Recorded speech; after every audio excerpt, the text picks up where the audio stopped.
Daha fazla üzülmeni istemiyorum. Vazgeç benden. Ne? Ben artık başkasını seviyorum.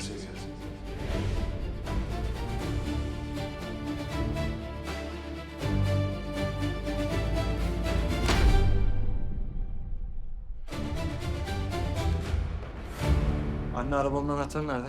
Oğlum nereye gidiyorsun? İşim var. Hayatta olmaz, gidemezsin. İzin vermiyorum. Bak kız burada. Ayıp olacak, çok ayıp. Anne, hemen geleceğim. İşim var. Ali yapma Allah aşkına. Ali. Ali. Ali.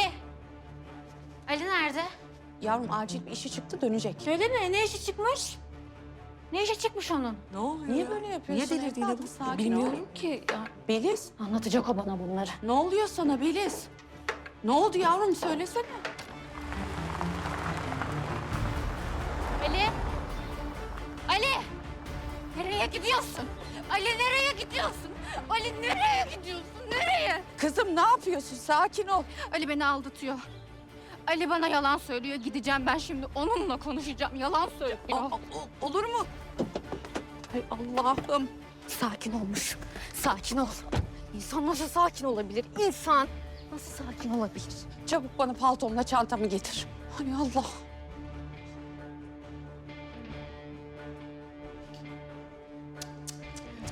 Karanoğlu'nun serveti yüzünden peşlerinde deli divane oldunuz. Yazık.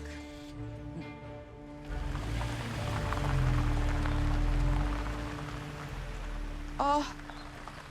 Hay Allah'ım. Terlikle çıkıyordum. Aklım başımdan aldılar. Şu ayakkabıları ver. Acele et Osman abi hadi. Açma oğlum açma dur. Osman abi açsana kapıyı. Neye Açma bakıyorsun? evladım beni bekle. Çekeceksin. Geri geri açılacak kapı. Aç. Kızım ne yapıyorsun? Aç şu kapıyı. Dur evladım bekle sakin ol. Meri anne.